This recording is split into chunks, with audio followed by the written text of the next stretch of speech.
Welcome back to the show, everybody. I'm super excited today because we've got a really amazing entrepreneur on. Her name is Rachel Pesso, and she is a brand storyteller, designer, and art director. She has a creative studio, and it's great to have you on. Thanks for taking the time out of your day. I'm so excited to talk to you. Now, we're definitely going to have some great conversations today. I want to go over some of your wins and challenges. Just for that alone, I know that this is going to be a great conversation people will get a lot out of. But before we dive into the questions, I'd just love for you to take a few minutes and share with everybody your story, how you got here, and what you're up to now. I know our audience is dying to hear. Yeah, thank you so much for having me. I'm so excited for this conversation. Yeah, I started my entrepreneur career back in 2013. I went to art school at the School of Visual Arts in New York City, and I did what a lot of entrepreneurs do. I started off freelancing. I was in the corporate space, and I just felt like completely like I didn't really have as much of a purpose as I thought I would have coming out of college. And I spoke to a friend who I went to art school with, and she was working for Marie Forleo, who's an amazing entrepreneur online. I was just blown away at the work that she was doing and the type of freedom that she had in the position that she was working in. And she was like, you can do this too. At the time, I didn't really have the mindset training to believe that. So actually, she started helping me a little bit in my business, just showing me what type of work that I could position myself to do. Since at the time, I was actually really working in mainly print design and started dipping my toes in some digital online work. But at the time, I was really into print design. So she helped me reposition my brand. I went headfirst, went to an event in Sonoma, California, run by two amazing entrepreneurs, Sarah Jenks and Nisha Moodley. It was called Live Free. And there were 60 entrepreneur women there. I had never gone to anything like that in my entire life. The concept was super odd to me at the time. Like masterminding wasn't really a thing yet. So it was really all new. And I immersed myself in that experience. And it ended up being really like a life-changing experience for me because all the women there were building something. They were starting their own businesses. Some of them had already launched their own coaching businesses. I feel like it was very early stage coaching industry. And from there, I pitched my services, not even intentionally. I just went there being like, I'm going to meet some amazing people. I know that they're more the people that I would like to work with. So just knowing that I had to put myself in a room with the people. And it ended up turning out I think to this day now, I really ended up working or collaborating with 13 of the people from that event, which is insane. And it was all organic. So it's a really beautiful story from that standpoint. But as you building your own business and just going through becoming an entrepreneur from the corporate space, there were so many challenges that I faced. That's my backstory of just how I got to where I am now. And now I've been in business 10 years and I've worked with mainly mission-driven entrepreneurs that are out to really help others and make an impact in the world. That's awesome. Amazing. Now, Rachel, you brought up a really good point. And as much as connected as we are digitally today and online, and everybody wants to go to your workshops online and all that stuff, you really can't beat in-person events for networking with people and connecting. Agree. It launched my career in a way that I feel if I did not go in person, I wouldn't have. And actually my mentor who was advising me, this is a room that I want to get into, I didn't realize at the time the value of what that really created. And they did an exercise there that I'll never forget because it was so early on in the coaching space. And it was if you've experienced X, stand up or walk forward, and everybody in the room walked forward. And it was wow, at that time I had felt like I was experiencing everything on my own, being a freelancer and just not having any community or support. It really shows you how big of a difference that can make. And from a growth and career perspective, it's been a tactic that I've used since I started. From there, I just found other clients who were having events and went to their events and met and just organically built my business off of that model. Yeah. Would you go into that a little bit more? Because now, no, from your story, it seems like you just built your entire businesses just off referrals for a really long time. Is that right? I did. Yeah. And I will say I didn't have a ton of background in business. So I didn't know what I was doing a lot of the times. I was just trying different things and watching. I got a lot of support just watching some of my clients who were in the coaching industry, health and wellness professionals. And thankfully, the mentor that I was working with, she really guided me on just honing into those relationships and utilizing them. And I've always been a people person. So connection is really like a big part of my love language at this point. So from there, as I started just going to different events, that's where I learned like, wow, if I go to my clients' events, I'm supporting them, which always feels good. And then on top of that, they'll introduce me to other people that are there. It's a great way for conversation starters. Hey, why are you here? Because I actually work with the person hosting the event, or I'm here because this person that I know is speaking. So there were so many benefits of going about it that way. And for me, I've always been pretty humble. I'm not going to be like, I designed everything at this event, but a lot of the times that was the case. And I was invited a bunch of times to events because my clients wanted me to be there, or I had designed everything for the event. So there's been like a lot of really beautiful things that aligned for me. I don't want to use the word luck because I know I did put work into it, but I do feel there are really like lucky parts of my story that just were really awesome that they worked out that way. I really believe what they say, and that you make your own luck. And it's like luck is a bus, but if you're not at the bus stop, you're not going to catch it, right? Everybody has those chances in life to catch that lucky break to meet that person. But so many people just aren't prepared for the opportunity because they're not putting in the work, putting themselves out in front of people, that kind of thing. It's true. And honestly, what I will say is I put my all when I go to those events. So like even that first one that I went to, I really wasn't that much of an outgoing person, but I made it a point. I was like, you know what? I flew to California from New York. Like I spent all the money that I had to be here. And I was like, I'm going to try to introduce myself to everyone in the room and just like really go about it in a way that just is all about connection. And I feel like it never was about selling my services. It was really about understanding and learning what they do. And if there was a way I could support them, that just really paid off in the long game for me. I would say up until 2020, I really operated on referral-based business only. The last years. Yeah, it's super amazing. And I will say it is amazing, but on the other side of it, there are a lot of things that I do wish looking back now that I had done early on that would make it a bit easier for me in the later years of my business now. What are some of those things you wish you had done earlier on? I wish that I focused on building my own audience. I think early on, I really did have a good amount of eyes on my business, things that I was doing, but I wasn't focusing on visibility. I was a lot behind the scenes, which meant even like 6 years into my business, I had people saying, wow, I can't believe you designed that brand. I've never heard of you. And I felt like that kept showing up and I'm like, oh man, I have to change this. One of my other mentors who I ended up working with, and also I joined their mastermind, it's always you have to share your gifts. And if you don't, you're doing everyone else a disservice. And once I started realizing that by not speaking up, by not sharing what I'm working on, I wasn't helping people in the way that I know that I can now. And I feel like that's been the biggest change for me in my business and just in my perspective, that I think if I had known that early on, there would have been a lot of other opportunities that I could have optimized. Sure, understood. Now, you've been in business for a while, a decade, is that about right? Yeah. Awesome. So you've made it longer than most businesses do. So congratulations on that. You're clearly doing something right. Now, I'm sure in that 10 years, you've had quite a lot of ups and downs, challenges, successes, all of that. One of the things that we really like to talk about on this show is the financial aspect of things. It's actually really important for me and why I started this podcast, because I ran a couple of businesses in my late 20s, early 30s. And I didn't know anything about business finance. I just know how to do the business part of the business. And then I realized if you're not paying attention to that, you can do what I did, which is I never put anything aside for myself. I put everything back into the business thinking, well, one day I'll be making $1 million or whatever, and then I'll just put the money away then and not worry about it. And that can work, but everything has to go right for that to work. So what have been some of your biggest challenges or successes as far as the financial aspect of your business?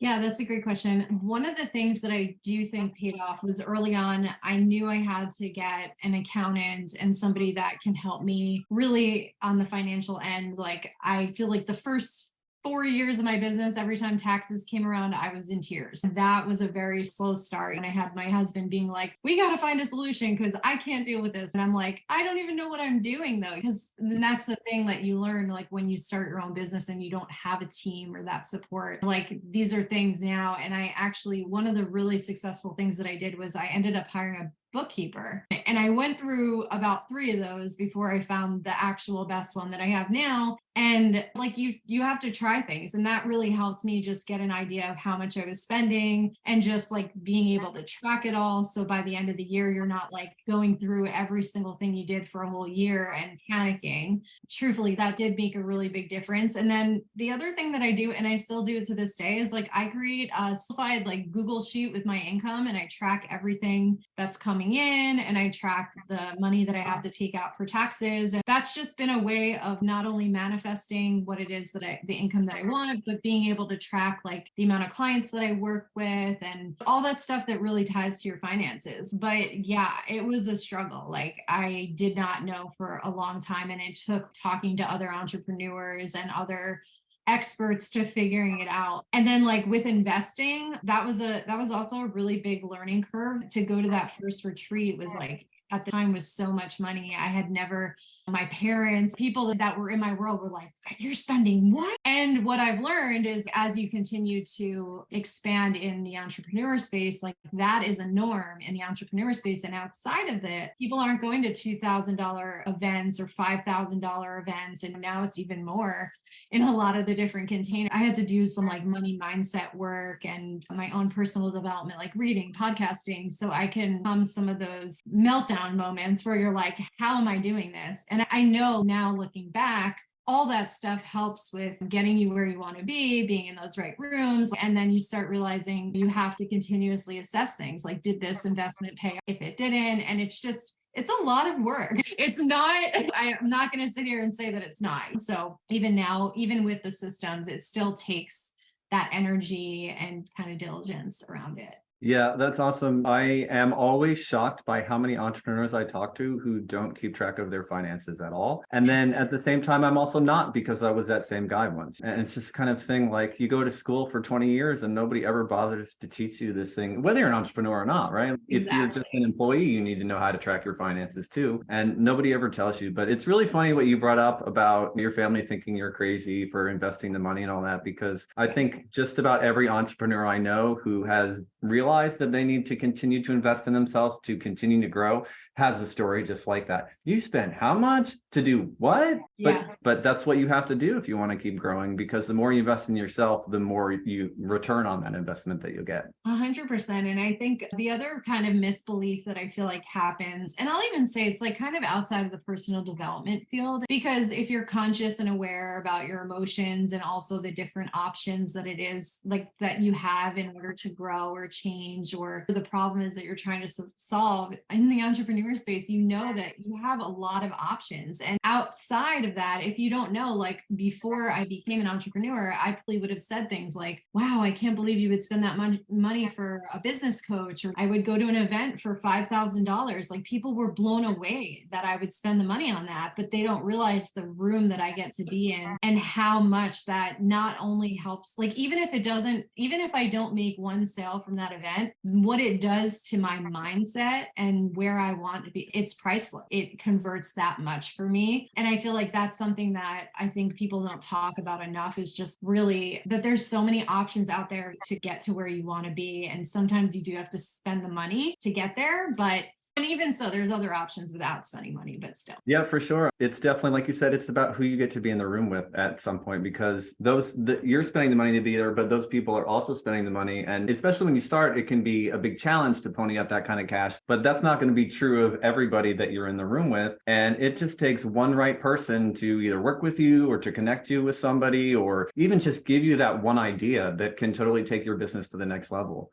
And yeah, in that essence, I think it's definitely worth it. We talk a lot about financial freedom. People say that a business exists to make money. And my take on that's a little different. I think that a true business should exist to help the business owner become financially free so that they can have time freedom and do what they want. And when you say financial freedom, a lot of people immediately go to a dollar sign and a number. Oh, that would look like $1 million or $10 million or whatever it is. But for me, it's not really about the money, because depending on your lifestyle and what you like to do and where you live, that's a different number for everybody anyway. It's more about creating the life for yourself and your family that you want. So I'm curious, what does financial freedom look like to you, and what are you doing to work to get there? Yeah, it's a great question. And I will say it changes over time. And as my business continued to change over the years, it to find itself in different ways. So I think early on for me, financial freedom was being able to go outside in the middle of my day and sit in the sun or take a swim or go for a walk. And I think like at first going from freelancing and working for somebody else to having your own business, like to me, that in itself gave me a certain level of freedom that I didn't have before. So it took me a while to get used to like actually allowing myself to enjoy that freedom and really realizing that I'm in control of my business and what I want it to be. So that was like really the first piece before even the financial part came in. And then once I realized, one of the really I think amazing things that, again, people don't talk about that much is when you have your own business and when you have certain type of businesses, you can actually make a lot more money than you would be able to make in a, call it, pin that you were at a job at. So I started realizing the amount of income I could create with the different packages and offers, and it really unlocked a lot of different financial freedom for me. It made it so that way I was like, wait, I could actually make this amount of money with doing less work, or I can offer less calls, or there's so many different equations. And at the end of the day, all of that was based on what I really want in my life. And I realized that I need to create what I want in my life and have my business support that. And I think, again, that took a long time to get there. I feel like I'm the most aligned I've ever been now.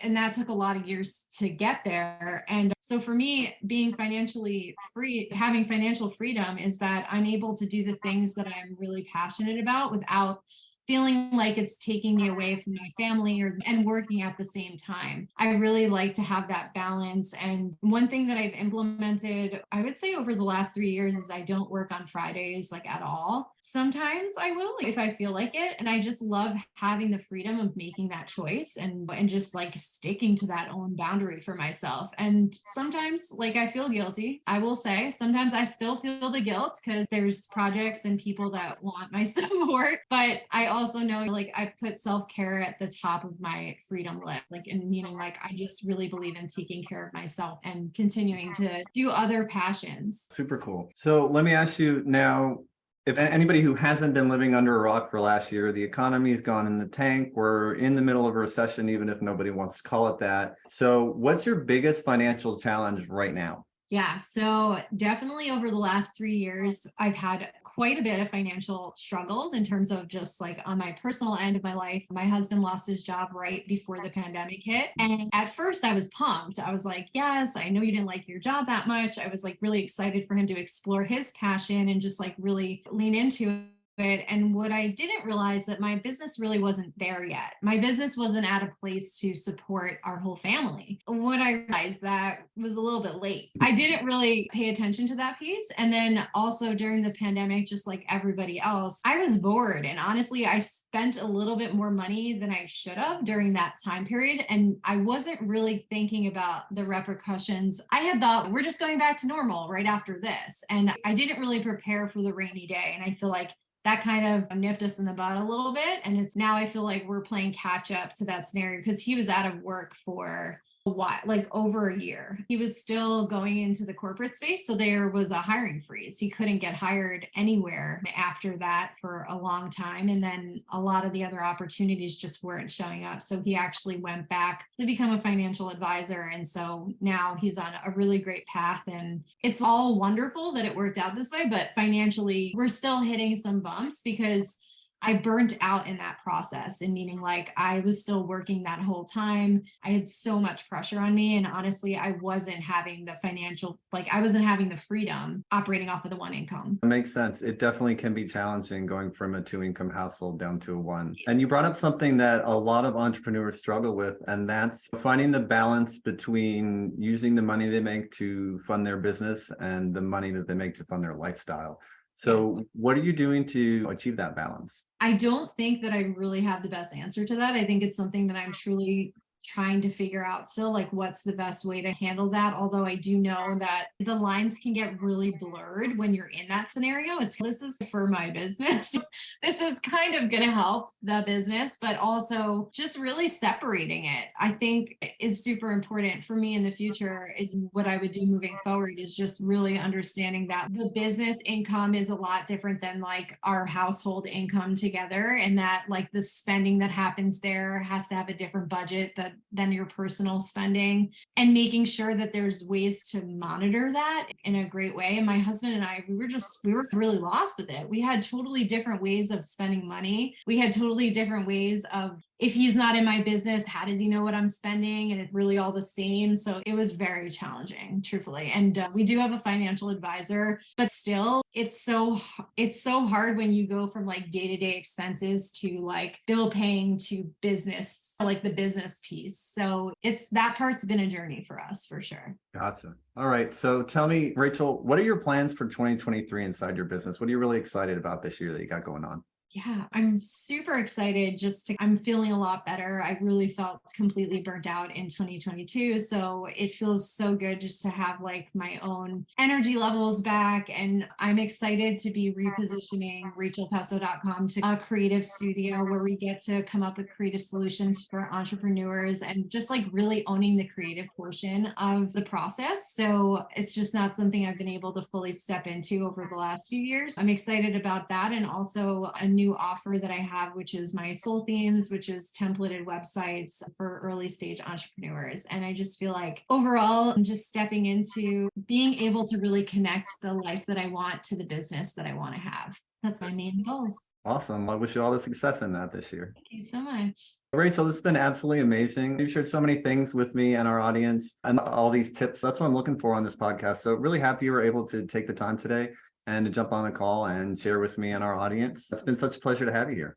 Thank you. It's been awesome. Thanks so much for coming on. Now, if anybody wants to connect with you, what's the best way for them to get in touch with you? Yeah, Instagram is generally the best, just at Rachel Pesso. And also my website, you can find that at rachelpesso.com. And I'm always around on those too. Awesome. Now, if you're listening out there and you've enjoyed, please go ahead and subscribe to the podcast. And if you are a six-figure online entrepreneur and you want to come on, just like our amazing guest Rachel did today, to share valuable insight for our listeners and myself, and to talk about your business and your journey, you can go to pyfpodcast.com. That's the letters pyfpodcast.com and apply.